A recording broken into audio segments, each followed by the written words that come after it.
जय हिंद दोस्तों, नमस्कार। कैसे हैं आप सब लोग? आशा करता हूँ बहुत अच्छी होगी और मैं भी आपका हार्दिक स्वागत करता हूँ। दोस्तों, हमने इंडियन हिस्ट्री का एक फाउंडेशन बैच स्टार्ट किया था और उसी के क्रम में हमने मिडेवल हिस्ट्री को समाप्त किया है और आपने मॉडर्न हिस्ट्री को स्टार्ट किया है और उसी के क्रम में मॉडर्न हिस्ट्री के क्रम में ये तीसरा लेक्चर है। हमने स्टार्ट किया था यूरोपीय कंपनियों का आगमन, कि कैसे यूरोप से जो कंपनियां व्यापार करने के लिए आई थी और उन्हीं में से एक थी ईस्ट इंडिया कंपनी।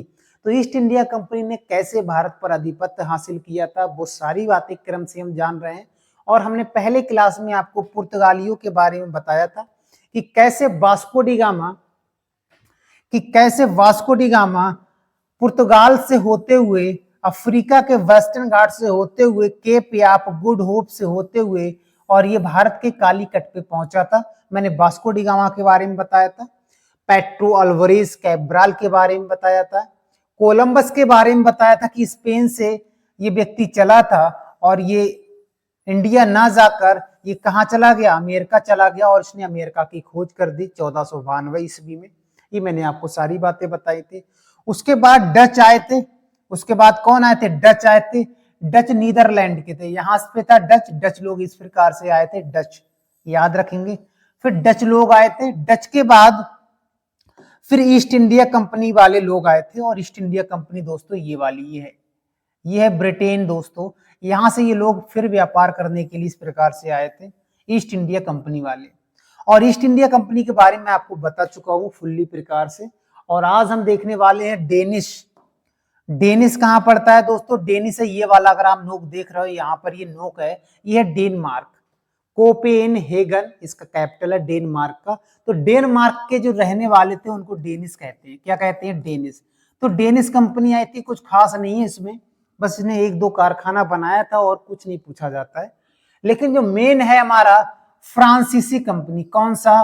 फ्रांसीसी कंपनी के बारे में जानेंगे। और फ्रांसीसी कंपनी कहां पर है? तो दोस्तों ये वाला जो भाग पड़ता है दोस्तों, याद रखेंगे, ये वाला, ये फ्रांस ही है। ये कौन सा भाग है? ये फ्रांस है। तो आप देखो, पुर्तगाल ये है, स्पेन ये है, फ्रांस ये है और ये ऊपर वाला इंग्लैंड है, ये डेनिश है और यहीं पर ऊपरी वाले हिस्से पे यहां पर पड़ता है डच। ठीक है, तो ये सारी कंपनी इस प्रकार से व्यापार करते हुए आई है। आप कहोगे सर ये वाला रास्ता नहीं अपना रही है। ये रास्ता, इस सुएज नहर का निर्माण अभी हुआ नहीं है। सुएज नहर का निर्माण स्टार्ट होगा 1859 से और ये कंप्लीट हो जाएगा 1869 तक। ठीक है, 1869 तक सुएज नहर बनके तैयार हो जाएगी। फिर ये वाला रास्ता चलेगा, फिर ये वाला रास्ता भूमध्य सागर, लाल सागर होते हुए हम सीधे इंडिया में चले जाएंगे। लेकिन अभी ऐसा नहीं है। ठीक है, चलिए, हमने यूरोप कंपनियों के आगमन में पुर्तगालियों को देख लिया था, डच को देख लिया था, इंग्लैंड वालों को देख लिया था, ब्रिटिश बोल सकते हैं, अंग्रेज कह सकते हैं। और आज हम करने वाले हैं डेनिश ईस्ट इंडिया कंपनी के बारे में। डेनिश ईस्ट इंडिया कंपनी के बारे में यहां से हमारे एग्जाम में सिर्फ एक ही दो प्रश्न पूछा जाता है, वो भी क्या, कि डेनिश का जो कंपनी की स्थापना भारत में कब हुआ था? तो भारत में हुआ था 1620 ईस्वी में, इसकी स्थापना भारत में हुई थी। और इसका पहला जो कारखाना खोला गया था वो ट्रैंकुबार में खोला गया था। ट्रैंकुबार में खोला गया था और ट्रैंकुबार तमिलनाडु में पड़ता है। ये पहला कारखाना खोला गया था डेनिश वालों का।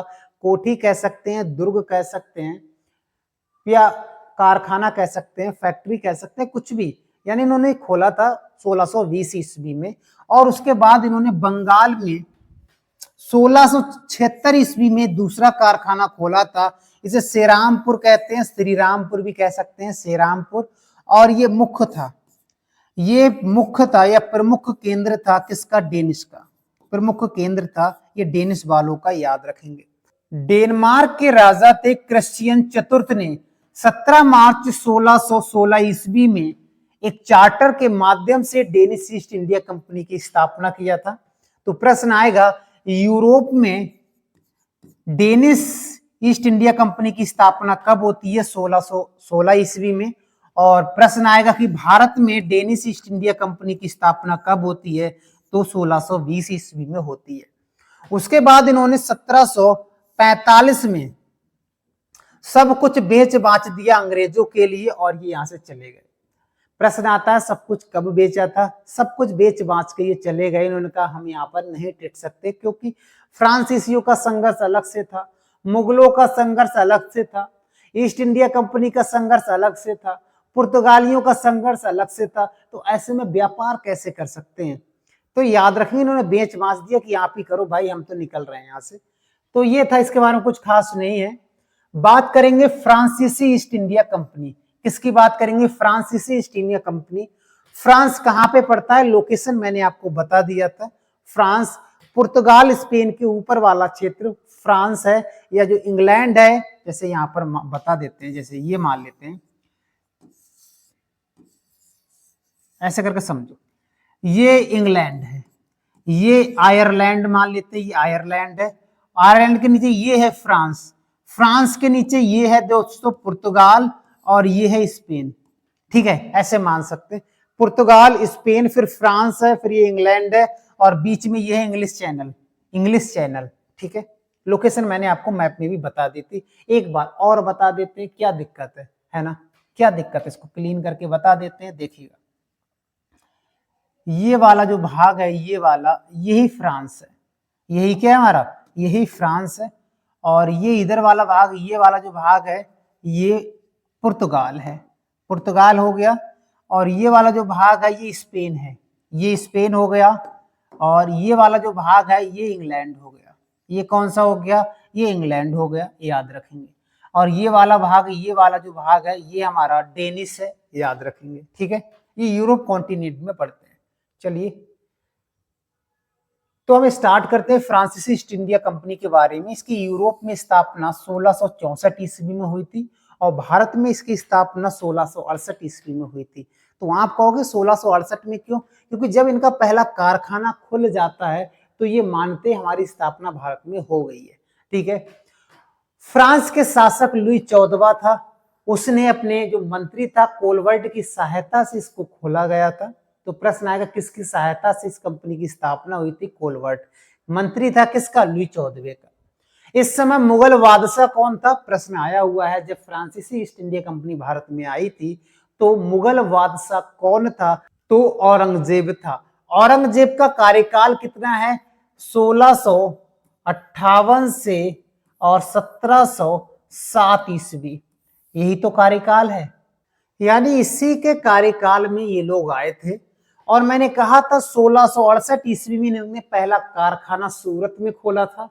अब आप सोचो, ईस्ट इंडिया कंपनी वालों का भी पहला कारखाना सूरत में खोला गया था, और सूरत में इन्होंने लड़ाई लड़ाई करके और यहाँ पर कब्जा कर लिया कुछ क्षेत्र पर, और पहला कारखाना खोला था। किसने खोला था? Francois Caron. प्रश्न आता है कि सूरत में कारखाना किसकी सहायता से खोला गया था? तो फ्रैंकोइस कैरो के द्वारा खोला गया था, और ये एक फ्रांसीसी थे। अगले ही वर्ष 1669 ईस्वी में मछलीपट्टनम में कारखाना खोला गया था। अब मछलीपट्टनम यानी हम कह सकते हैं पूर्वी घाट पर खोला गया था, और ये पश्चिमी घाट पर खोला गया था। सूरत पश्चिमी घाट पर है और ये पूर्वी घाट पर है। मारकारा के द्वारा खोला गया था, और मारकारा एक फ्रांसीसी थे, इनके द्वारा ये कारखाना खोला गया था। उसके बाद 1673 ईस्वी में पौंडीचेरी में एक कारखाना खोला गया था, इनको खोला था फ्रैंको मार्टिन ने। तो प्रश्न एक और पूछा जाता है कि फ्रैंको मार्टिन ने पौंडीचेरी के संस्थापक भी माने जाते हैं। प्रश्न आएगा पौंडीचेरी के संस्थापक कौन है? तो यही है, फ्रैंको मार्टिन है, और उन्हीं ने यहीं पर एक कारखाना खोला था। और आपको पता है यही पौंडीचेरी से फ्रांसीसी 1954 ईस्वी में छोड़कर जाते हैं। सोच के देखो, भारत तो आजाद 1947 में हुआ था, लेकिन ये लोग पौंडीचेरी को छोड़कर 1954 में जाते हैं। ठीक उसी प्रकार से जैसे पुर्तगाली 1961 में जाते हैं गोवा दमन द्वीप को छोड़कर, ये मैंने आपको बताया था। बात करेंगे फ्रांसीसियों ने 1721 ईस्वी में मॉरिशस, और 1725 ईस्वी में मालाबार, और 1739 ईस्वी में कराईकल पर कब्जा किया था। कराईकल पौंडीचेरी का एक जिला पड़ता है तमिलनाडु में, और मालाबार तट केरल का तट कहलाता है। यानी अगर हम मैप बनाए इस प्रकार से, तो ये है दोस्तों मालाबार तट, और यहीं पर पड़ता है कराईकल। ठीक है, यहीं पर क्या पड़ता है? कराईकल, ये तमिलनाडु में कराईकल पड़ता है। तो यहाँ पर कैप्चर किया था फ्रांसीसियों ने। आगे बढ़ते हैं। उसके बाद फ्रांसीसियों ने पौंडीचेरी में फोर्ट लुई का निर्माण कराया था। प्रश्न आता है फोर्ट लुई का निर्माण इन्होंने कहाँ कराया था, तो इन्होंने पौंडीचेरी में कराया गया था। बंगाल में स्थित चंद्रनगर फ्रांसीसियों का वास्तविक केंद्र बना था। प्रश्न आएगा कि वास्तविक केंद्र फ्रांसीसियों का कौन सा था, तो आप कहेंगे चंद्रनगर था। और अंग्रेज और फ्रांसीसियों के बीच में 3 युद्ध हुए थे।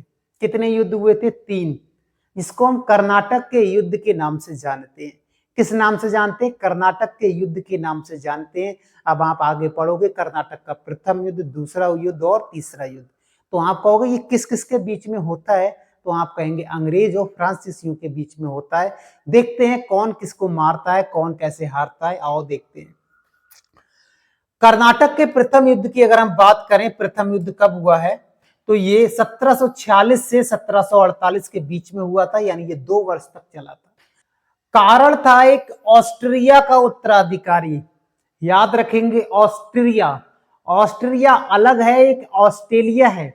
ऑस्ट्रेलिया कैपिटल है और ऑस्ट्रिया क्या है, तो आप कहोगे ऑस्ट्रिया एक देश है जो यूरोप में पड़ता है। इसकी राजधानी है वियना, है ना।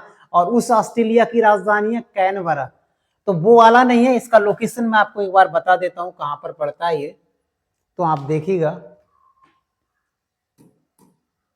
ये है, यहां पे पड़ता है ऑस्ट्रेलिया। लेकिन ऑस्ट्रेलिया दोस्तों ये है, ऑस्ट्रेलिया अलग है, ऑस्ट्रेलिया अलग है, ठीक है। ऑस्ट्रेलिया का कैपिटल है कैनबरा, इसका कैपिटल है वियना।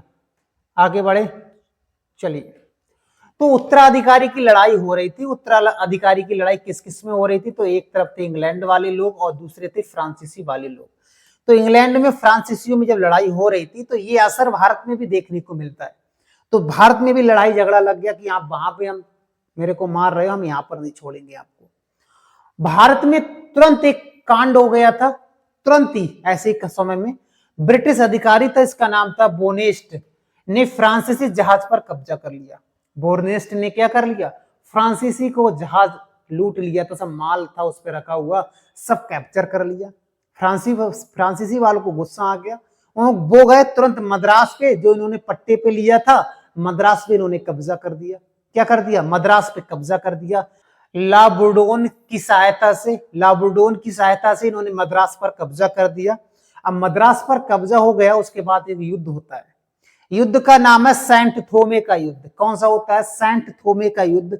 और सेंट थोमे कहां पड़ता है? कर्नाटक में ही पड़ता है, याद रखेंगे। 1748 ईस्वी में होता है, यानी इस वर्ष होता है, लास्ट में युद्ध होता है। किस किस के बीच में होता है? तो मैंने कहा था फ्रांसीसी थे एक तरफ और दूसरी तरफ था कर्नाटक का नवाब। दूसरी तरफ कौन था? कर्नाटक का नवाब था। इसके बीच में ये युद्ध होता है। फ्रांसीसी जो गवर्नर था उसका नाम था डुप्ले। मैं सही से इसको दिखा देता हूं ताकि, चलिए देखो, फ्रांसीसी जो गवर्नर था वो डुप्ले था और सेनापति था पैराडाइज। और इधर था कर्नाटक का नवाब अनवरुद्दीन और सेनापति था महफूज था। तो इन दोनों में संघर्ष होता है और इसमें जीत कौन जाता है? इसमें जीत जाते हैं फ्रांसीसी वाले। और ये युद्ध में लास्ट होता है किस संधि के द्वारा? तो प्रश्न आता है कर्नाटक का प्रथम युद्ध किस संधि के द्वारा समाप्त किया गया था? तो आपका आंसर होगा एक्स-ला-सापल की संधि के द्वारा ये युद्ध समाप्त कर दिया गया। अनवरत जो थे ये हार गए थे, अनवरुद्दीन। आगे आप इनके बारे में देखोगे, जब दूसरा युद्ध होता है इन्हीं के ऊपर डिपेंड करेगा। जब ये हार जाते हैं तो बहुत ज्यादा इनको क्रोध आता है, बोलते चलो देखते हैं अगले वर्ष। फिर अगले वर्ष दूसरा युद्ध स्टार्ट हो जाता है। आगे बढ़े, चलिए। कर्नाटक का दूसरा युद्ध अगले ही वर्ष स्टार्ट हो जाता है। वो 48 में समाप्त हुआ था और ये 49 में स्टार्ट हो जाता है और 1754 तक ये रहता है। इसका कारण मैंने कहा था वही था, कर्नाटक का नवाब हार गया था सेंट थोमे के युद्ध में। फिर उत्तराधिकारी के लिए लड़ाई किया गया था। तो हम ये कह सकते हैं दूसरा युद्ध का कारण था कर्नाटक का नवाब के लिए। कर्नाटक के नवाब का भी संघर्ष चल रहा था और साथ साथ में हैदराबाद में भी संघर्ष चल रहा था। हैदराबाद के पिछली क्लास में मैंने कहा था हैदराबाद का संस्थापक था निजाम उल मुल्क। कौन था? तो आपका आंसर होगा निजाम उल मुल्क था। निजाम उल मुल्क था। इसकी मृत्यु के बाद यहां भी संघर्ष देखने को मिलता है और यहां भी संघर्ष देखने को मिलता है। संघर्ष देखने के बाद जो चंदा साहब थे, ये वही चंदा साहब थे, इनको मराठों ने 8 वर्ष तक कैद रखा था और ये 1748 ईस्वी में ही छूट कर आए थे। और इनका सहयोग दिया था फ्रांसीसी गवर्नर डुप्ले ने सहयोग दिया था, और अनवरुद्दीन का सहयोग अंग्रेज गवर्नर था जिसने क्लाइव कहते उसने सहयोग दिया था। और इधर मुजफ्फर जंग का सहयोग डुप्ले ने दिया था और नासिर जंग का सहयोग क्लाइव ने दिया था। नासिर जंग पुत्र था किसका? निजाम उल मुल्क का, और ये पौत्र था, ये कौन था? ये पौत्र था निजाम उल मुल्क का। और यहां भी संघर्ष होता है और यहां भी संघर्ष होता है, और इसे अंबर के युद्ध के नाम से जानते हैं। किस नाम से जानते हैं? अंबर का युद्ध होता है। और अंबर के युद्ध में यहां पर चंदा साहब जीत जाते हैं और यहां पर मुजफ्फर जंग जीत जाता है। दोनों लोग जीत जाते हैं। कहने का मतलब यह है जो डुप्ले सहयोग कर रहा था वो पार्टी जीत गई, वो पार्टी जीत गई। और जीतने के बाद अनवरुद्दीन मारा गया और नासिर जंग भी यहां पर हार गया था। यानी ये नासिर जंग, इसका जो पुत्र था निजाम उल मुल्क का, वो हार गया। और हैदराबाद पे एक नया निजाम बनता है जिसका नाम है मुजफ्फर जंग। आगे देखते हैं इसका नाम क्या है? मुजफ्फर जंग। कुछ समय बाद मुजफ्फर जंग हैदराबाद का निजाम बन जाता है। और इसने डुप्ले को क्या क्या दिया था ये भी आपको बता देते हैं। उसने कहा था कृष्णा नदी के दक्षिण, यानी कृष्णा नदी से और कन्याकुमारी तक आपका ही क्षेत्र रहे। मैप से देख लेते हैं, थोड़ा सा समझने में आसानी हो जाएगी। महाराष्ट्र से ही कृष्णा नदी निकलती है और इसने कहा था तो कृष्णा नदी के जो दक्षिण का क्षेत्र है यानी कन्याकुमारी तक, ये वाला, तो ये पूरे क्षेत्र का गवर्नर किसको बना दिया था? डुप्ले को बना दिया था। किसे बना दिया? डुप्ले को बना दिया था। और इसने दूसरी क्या कहा था? जो मछलीपट्टनम और पौंडीचेरी का जो क्षेत्र था, जो मछलीपट्टनम और जो पुदुचेरी का क्षेत्र था, इस पर कब्जा करा दिया। किसका? डुप्ले का। किसने? तो आप कहोगे मुजफ्फर जंग ने करा दिया था। और इसको देखते हुए डुप्ले ने गवर्नर बुस्सी के नेतृत्व में फ्रांसीसियों सेनाओं का एक टुकड़ी हैदराबाद में रखा था। इसने एक टुकड़ी को हैदराबाद में इसलिए रखा था क्योंकि मुजफ्फर जंग बदल ना जाए। तो प्रश्न आता है कि जो डुप्ले था उसने हैदराबाद में किसके नेतृत्व में एक टुकड़ी को रखा था? तो बुस्सी थे, जनरल बुस्सी को रखा था। बाद में बुस्सी को बुलाया जाता है जब बॉन्डीवास का युद्ध होता है। तो अभी इसको यहां पर रखा गया था, एक टुकड़ी रख दी थी यहां पर। कुछ समय बाद डुप्ले को फ्रांस बुला लिया गया। यही सबसे बड़ा झटका लगता है, फ्रांस बुला लिया गया और एक नया फ्रांसीसी गवर्नर बन के आता जिसका नाम है गोडेहू। अब जैसे गोडेहू आया था वैसे ही अंग्रेज जीत गए और यहां पर ये हार गए। अंत में फ्रांसीसी हार गए, सेकंड युद्ध की बात कर रहे हैं, और लास्ट में अंग्रेज जीत जाते हैं। वैसे तो स्टार्टिंग में फ्रांसीसी जीत रहे थे, लेकिन अभी देख रहा है ना कि अनवरुद्दीन को मार दिया गया और हैदराबाद में भी अपनी सत्ता चला ली। लेकिन डुप्ले ने, जैसे डुप्ले गया और ये हार गए, ये फ्रांसीसी वाले हार गए। यही सबसे बड़ी गलती किया था इन्होंने।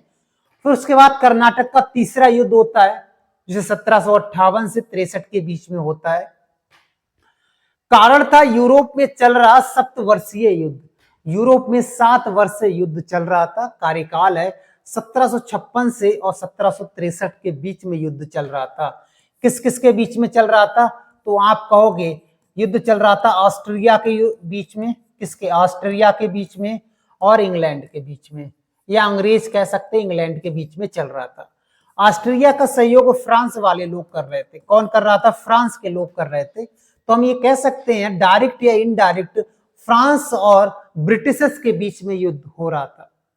और ये असर भारत में देखने को मिलता है। और ये असर कहाँ मिलता है? भारत में देखने को मिलता है। और इसका परिणाम क्या हुआ था? इस युद्ध का बॉन्डीवास का युद्ध हुआ था 22 जनवरी 1760 ईस्वी में बॉन्डीवास का युद्ध होता है। ये युद्ध किसके साथ लड़ा गया था? बॉन्डीवास का युद्ध। तो आप कहेंगे एक तरफ थे फ्रांसीसी और दूसरी तरफ थे ईस्ट इंडिया कंपनी वाले लोग, या हम कह सकते हैं एक तरफ थे फ्रांसीसी और दूसरी तरफ थे ब्रिटिश लोग। फ्रांसीसियों का जो सेनापति था उसका नाम था काउंट दी लाली, और इधर जो सेनापति था वो आयर कूट था। और यहां पर क्या हुआ था, फ्रांसीसी हार जाते हैं। फ्रांसीसी हार जाते हैं और ईस्ट इंडिया कंपनी जीत जाती है। बॉन्डिवास का युद्ध फ्रांसीसियों को हार का कारण बनता है और इसके बाद फ्रांसीसी कभी ऊपर नहीं आ पाते। फिर इस युद्ध के बाद जब पेरिस संधि हुई थी तो इसमें यह डिसाइड किया गया था कि जो फ्रांसीसी लोग हैं ये केवल भारत में व्यापार करेंगे, साम्राज्यवाद नहीं करेंगे, भारत में साम्राज्य नहीं बनाएंगे, केवल व्यापार कर सकते हो, ना ही कोई किला बना सकते हैं, ना ही कोई किले को चारों घाई से बंद कर सकते हैं और ना ही सैनिक रख सकते हैं। ये पेरिस की संधि में कहा गया था। इसका परिणाम हुआ ईस्ट इंडिया कंपनी जीत गई और जो बुस्सी को बुलाया गया था, माउंट डी लाली ने जो बुस्सी को बुलाया था हैदराबाद से इस युद्ध में, और बुस्सी को कैद कर लिया जाता है और फ्रांसीसियों से कहा कि आप राज्य विस्तार नहीं कर सकते, केवल व्यापार कर सकते हो, ना कोई सैनिक रख सकते हो, ना ही किला को घेराबंदी कर सकते हो, केवल व्यापार शांतिपूर्वक कर सकते हो अगर करोगे तो, नहीं तो फिर भी मारे जाओगे। यह युद्ध किस संधि से समाप्त होता है, कई बार एग्जाम में पूछा हुआ प्रश्न है। तो पेरिस की संधि के साथ 1763 में यह युद्ध समाप्त हो जाता है। इतने फैक्ट हमको यहां से याद रखने। दोस्तों यहां से कर्नाटक का युद्ध का क्रम आता है। कर्नाटक के युद्ध में कौन कब हारा था ये पूछा जाता है और फ्रांसीसियों के कितने सारे कारखाने कहां पर खोले गए थे, ये सारी चीजें बताई जाती हैं। तो ये हमने यूरोपीय कंपनियों का आगमन देखा था। यूरोप में हमने सारी कंपनियों को देख लिया था एक बार फिर से। टोटल 6 कंपनियां आई थी। कितनी कंपनियां आई थी? 6 कंपनियां आई थी। कौन कौन सी? तो सबसे पहले आई थी पुर्तगाली। कौन सी आई थी? पुर्तगाली आई थी। पुर्तगाली के बाद डच आए थे और डच के बाद अंग्रेज या ब्रिटिश कह सकते हैं ये आए थे और उसके बाद डेनिश आए थे। डेनिश आए थे और डेनिश के बाद आए थे हमारा फ्रांसीसी। वैसे तो ये 5 ही कंपनियां हैं लेकिन एक छोटे से समय के लिए स्वीडिश भी आई थी। स्वीडिश भी आई थी, याद रखेंगे, स्वीडिश कंपनी। वैसे तो ये 5 ही कंपनियां भारत में अधिकतर समय तक ये रही थी। इसमें से ये तो बहुत कम समय के लिए आई थी, बिल्कुल, और ये भी कम समय के लिए इन्होंने कार्य किया था। लेकिन अंग्रेज और फ्रांसीसियों के बीच में बहुत तगड़ा संघर्ष चला था, वो आज हमने देखा था। तो ये 5 कंपनियों का क्रम हमको याद रखना है। अगर चैनल पर आप नए हो तो चैनल को सब्सक्राइब कर सकते हो और इसका जो पीडीएफ है वो वहाँ टेलीग्राम चैनल पर आपको मिल जाएगा। टेलीग्राम चैनल का नाम है GS by विष्णु सर और टेलीग्राम चैनल पर मैंने Indian geography, world geography, Indian polity यानी कई सारे ऐसे सब्जेक्टों को मैंने फिनिश कर दिया है। इसका प्लेलिस्ट मैंने अलग से बनाया हुआ है, आप देखना एक एक करके, तो आपका सिंगल प्रश्न बाहर नहीं आएगा।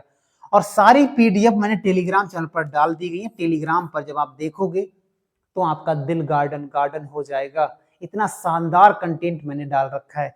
चलिए तो आज के लिए इतना ही है। अगर वीडियो मजा आया है तो वीडियो को लाइक कमेंट करके जरूर बताना वीडियो कैसा लगा। मिलते हैं नेक्स्ट वीडियो में। आज के लिए इतना ही। जय हिंद दोस्तों।